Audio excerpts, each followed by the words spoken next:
Devidamente composta, a sessão, devidamente composta essa sessão, eu a declaro aberta, faço um registro de felicitações aos dois colegas, Marcos Moura e Jorge Berg, pelos aniversários natalícios. Já faço a adesão de todos os colegas do Ministério Público, dos senhores servidores, do representante da OAB e doutor Guilherme. Passo a palavra à senhora secretária para o pregão dos processos. Mas, pela ordem, o voto de pesar pelo falecimento do irmão do desembargador Zé Marlon. Muito bem lembrado. Muito bem lembrado. Nosso querido Zé Marlon perdeu um irmão nesta semana. Muito bem. Eu fui lá no velório dele. Eu, infelizmente, não pude ir. Não, o irmão dele é 3 Cotias.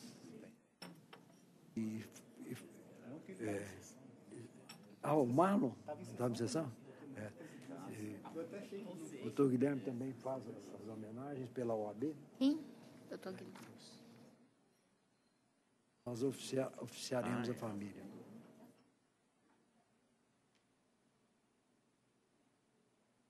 Pode aprender, eu não fiquei sabendo da circunstância. Estava aqui hoje? Vou visitá-lo. Vou fazer uma visita para ele. Foi isso. Essa foi a conversa. Pode averiguar. Processo número 2 da pauta.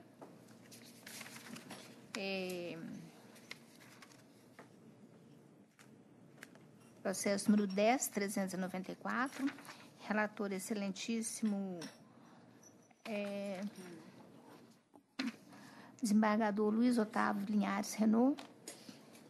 Autor Supermercado Coelho Diniz Limitada e réus sindicatos empregados no comércio de Timóteo, Coronel Fabriciano e outros. Doutor Renault. Doutor Renault, para... Obrigada, viu? Pois não, senhor presidente, uma breve resenha. É uma ação anulatória de convenção coletiva de trabalho ajuizada por membro de categoria econômica ou profissional, no caso aqui, ajuizado pela categoria econômica. O Sindicato Comércio Varejista e Atacadista celebrou a convenção e o autor é o Supermercado Coelho Diniz Limitada. E réus são 2 réus, o Sindicato dos Empregados do Comércio de Timóteo e outro. Há uma preliminar de legitimidade ativa ad causam e eu estou com a devida vênia acatando-a, porque em consonância com o entendimento dessa sessão. Então, se eu puder ler a conclusão, eu estou acolhendo essa preliminar. E como corolário lógico-jurídico, eu estou condenando o autor ao pagamento das custas processuais no importe de R$ 720, calculado sobre o valor atribuído à causa de R$ 36 mil. Doutor Guilherme, É a proposta de voto que eu encaminho. Pois não, doutor Renault. Excelência, peço licença a Vossa Excelência, como presidente, para comentar os demais integrantes da sessão de julgamento, caro representante do Ministério Público, secretários e eventuários, caros colegas. Eu vou pedir licença a Vossa Excelência para, na hipótese de divergência, fazer a minha sustentação oral e só perguntando em relação ao relator a questão relativa aos honorários sucumbenciais, caso tenha sido deferidos ou não.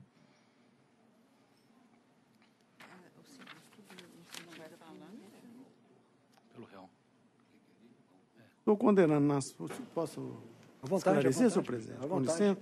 Nas custas processuais, no importe de R$ 720 e também de honorários advocatícios aos requeridos, a razão de 20% calculado sobre o valor atribuído à causa de R$ 36 mil. Muito obrigado e satisfeito. Apenas para a questão de celeridade do julgamento, eu indago se todos estão de acordo. Ângela, de acordo também? Há uma divergência aqui lançada do gabinete da doutora Ângela. Eu ficaria vencida apenas com relação, porque eu entendo que há uma incompetência que seria o caso de suscitar um conflito negativo. Pois não. Com a ressalva da doutora Ângela. A doutora Fenelon. Estou de acordo, mas com o acolhimento da preliminar de carência de ação, julgando extinto sem resolução do mérito, aquela segunda opção de voto do desembargador. Os demais acompanham a primeira opção? Acompanho, primeira opção.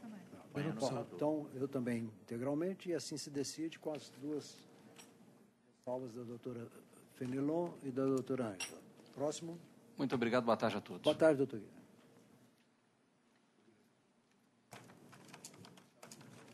Processo número 3 da pauta, dissídio coletivo 11.427. Deixa eu colocar ele aqui na tela.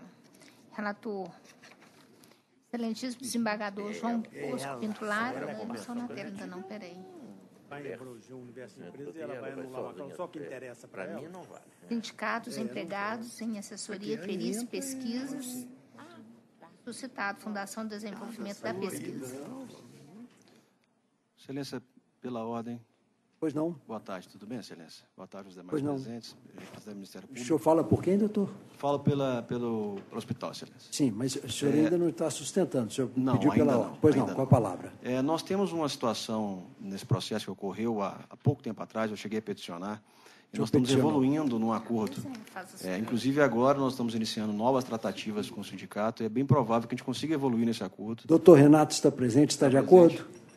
Então, está muito fácil de finalizar, Excelência. Eu gostaria de pedir retirada de pauta para depois, se for o caso, a gente incluir. De acordo, doutor Renato? Relator, doutor João Bosco. Não, senhor presidente, eu recebi até comunicar aos ilustres pares que tem uma petição nos autos da suscitada. A petição ela me veio às mãos antes da inclusão do processo em pauta. Mas era uma petição, um pedido unilateral da suscitada, pedindo para retirar o processo de pauta, porque havia tratativas entre as partes. Só que esse pedido unilateral, se tratando de dissídio coletivo, não tem como atender. Eu despachei o seguinte: junte-se e aguarde-se a sessão. Exatamente, porque na sessão eu previa que o suscitante estaria presente para submeter ao suscitante esse pedido da suscitada. Não é? E, aliás, parece que não foi o doutor, uma advogada da suscitada esteve no gabinete e conversou com o meu assessor, foi ontem, no 8º. Sim, doutor André. Sim, eu cheguei logo em seguida, disse, olha, esteve aqui e tratou do assunto com ele, e ele disse o que eu já tinha dito para ele, e diria para ela, olha, se vier um pedido assinado pelas duas partes, ou seja, um pedido de retirada de comum acordo entre duas partes, tranquilamente, embora seja a sessão que decida, porque o processo já está em pauta, eu não colocaria óbice nenhum, mas pedido no lateral, nós teremos que consultar agora a outra parte. Se a outra parte concordar, eu não tenho nenhum obstáculo. Doutor Renato. Doutor João Bosco, boa tarde a todos. Boa tarde. Realmente houve no curso do dissídio, agora recentemente, uma nova proposta, né, da suscitada, e que foi submetida à aprovação da Assembleia na semana passada, e não houve aprovação.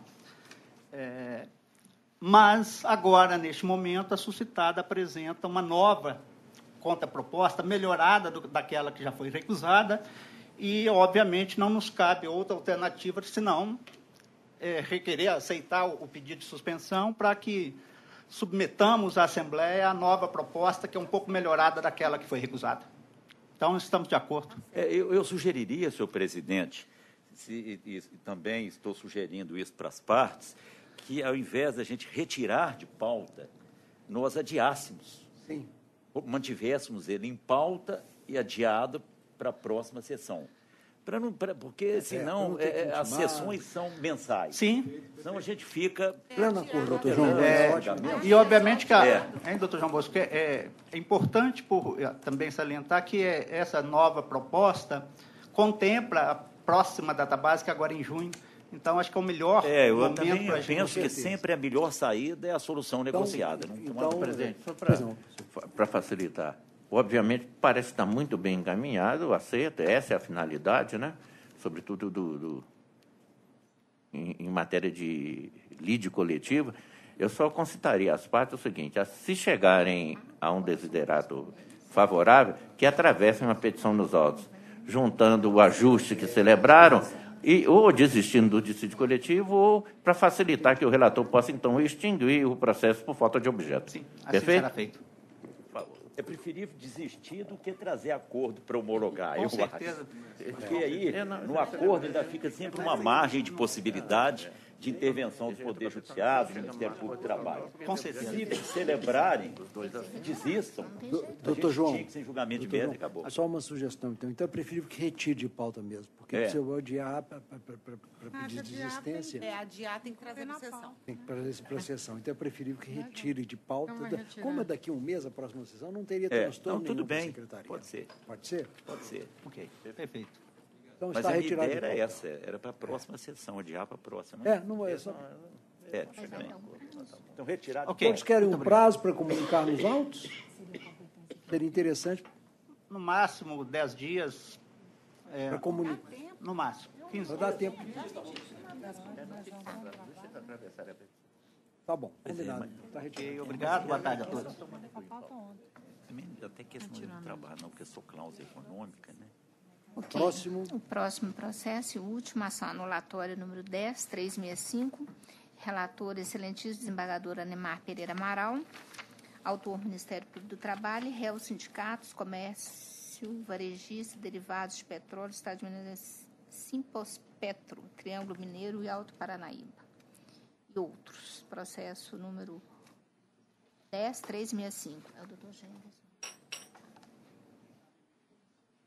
Aqui o doutor G.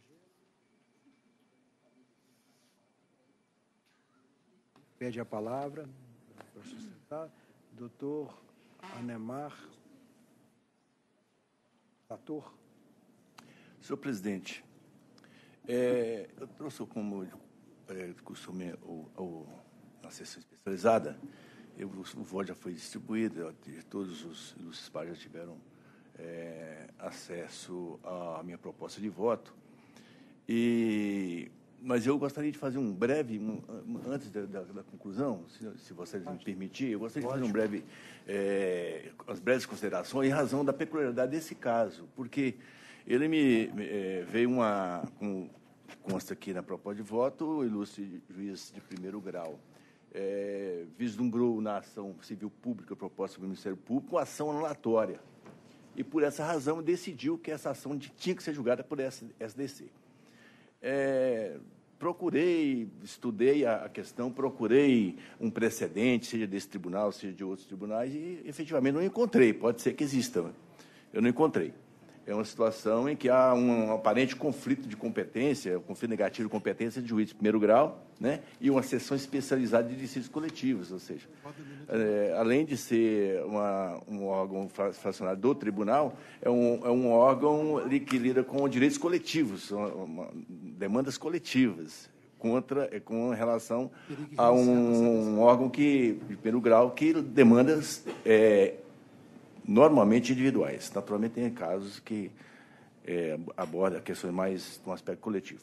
Então, senhor presidente, eu tinha feito até uma proposta anterior de conclusão e procurei, trocando ideia com o nosso desembargador Márcio Ribeiro Vale, que, aliás, como todos nós, é uma pessoa que sempre me foi uma referência em todos os sentidos, não só como julgador, que eu passei a ser há pouco mais de 12 anos nesse tribunal, mas não, sem desmerecer os demais, que eu não posso estou dizendo, porque nesse caso específico eu o procurei. E ele me deu umas sugestões que eu achei assim, me iluminaram.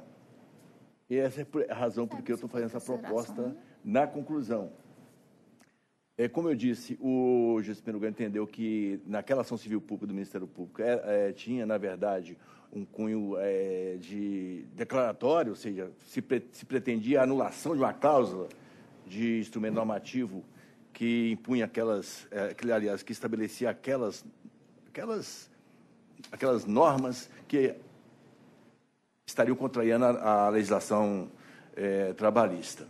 Então, eu examinei a matéria e cheguei à conclusão, senhor presidente, que na verdade, o que se deveria definir seria a natureza dessas ações que nós estamos colocando aqui, ação anulatória de cláusulas coletivas e da ação civil pública, né? A ação civil pública, como sabe, a ação que tem um cunho coletivo, mas de fundo, ela é uma ação individual, né?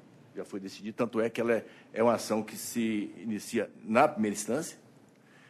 Isso, o tribunal, já houve um período em que havia até uma certa dúvida nos idos lá de 96, quando começamos no Ministério Público, tivemos muitos conflitos dessa natureza. Hoje, depois da decisão do TST, entender que a ação é individual e por essa razão devia começar no primeiro grau, não tem mais essa questão. E da ação anulatória, que é uma ação tipicamente de natureza coletiva, porque trata de instrumentos normativos coletivos e o examina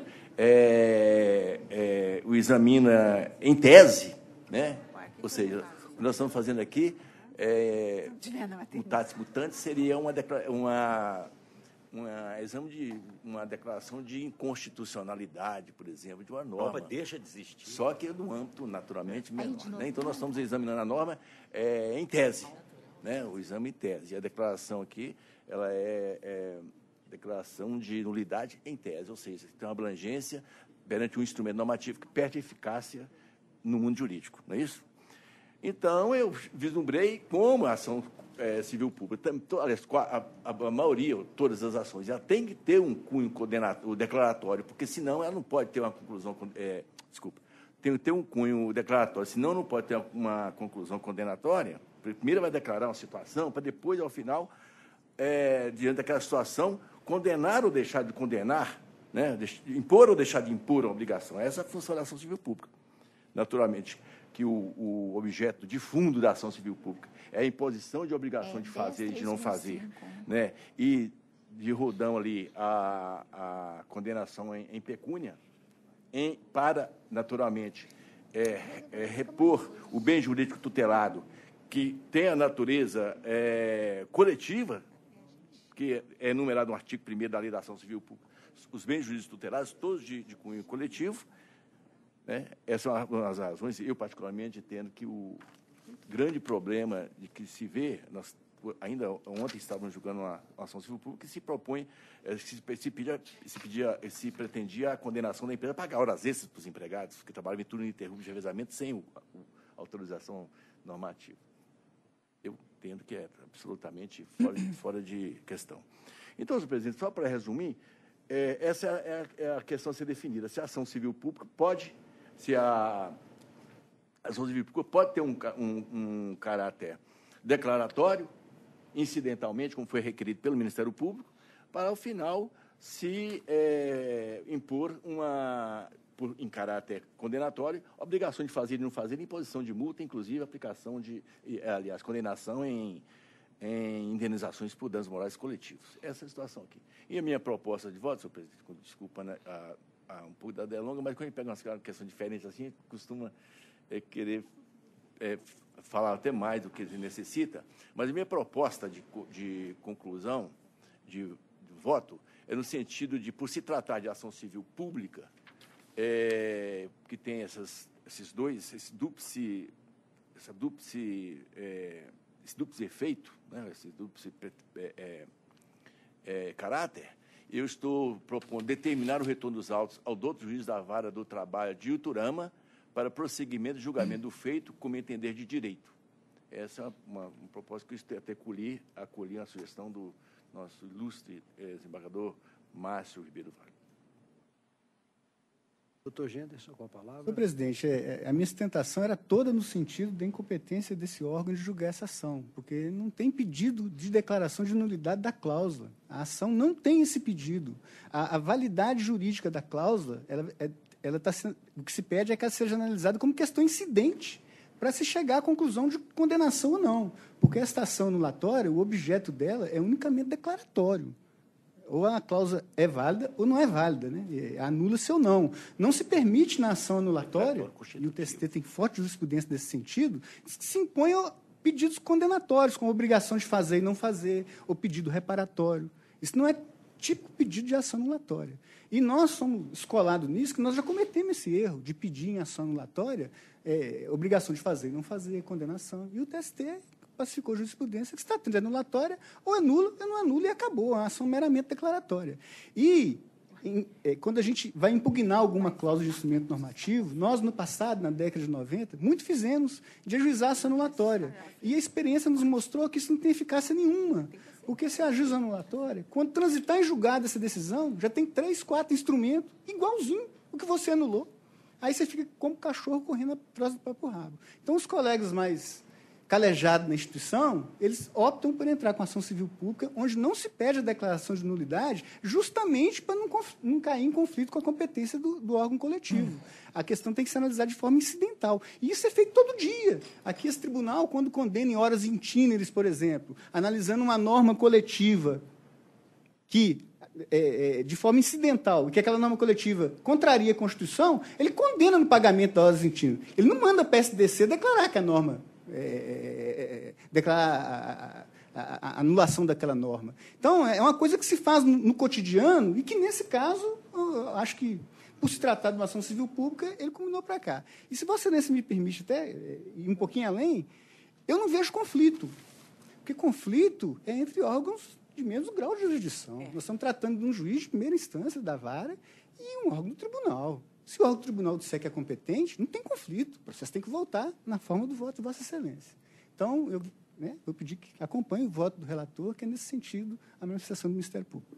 Senhor presidente, só para ilustrar isso do procurador, meu ex-colega, que nós fomos contemporâneos do Ministério Público, mencionou, houve uma época em que o Ministério Público iniciou a propositura das ações anulatórias, né? E inúmeras delas, eu mesmo propus mais de 2 centenas, foram para o TST. E sim que o Ministério Público pedia, além da anulação, a condenação em abster-se, etc., e multa, etc. e tal. E transitava julgado, voltava para nós. E nós não sabíamos o que fazer com essa ação. Nós fazíamos o quê? Propunha uma nova ação lá em primeiro grau, porque a ação lá, a sentença tem que ser executada pelo juiz que a proferiu, né, que foi a STC. E aí nós ficamos sem saber o que fazia. O cachorro, o doutor correndo do rabo, eu diria, o cachorro corre atrás do carro, o carro para e ele fica olhando para o carro. Particularmente, compartilho desse mesmo entendimento, relator e sustentado pelo doutor Gênesis. Estou acompanhando integralmente o voto do relator. Doutor Márcio. Eu também estou acompanhando. O voto do doutor Anemar, aliás, é muito preciso em colocar a finalidade de um tipo de ação e de outra. E o controle que o juiz vai fazer lá dessa norma coletiva vai ser só difuso, só para aquela causa.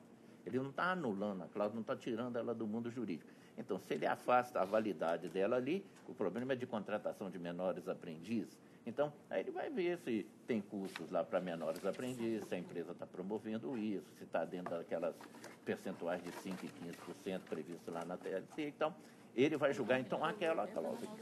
Agora, ele remeteu para cá. Se nós tivéssemos um juiz do Paraná remetido para cá, ou o tribunal de um outro nós poderíamos falar num conflito positivo, de jurisdição ou negativo, para mandar que o TST, que seria superior a nós e ao outro tribunal, examinasse. Mas aqui não, nós estamos dentro de uma mesma região e prevalece a hierarquia. No momento que essa seção diz não, a competência é do juiz de primeiro grau, ela devolve. É a mesma coisa quando eu falo, eu sou incompetente para julgar a reclamatória trabalhista disso assim.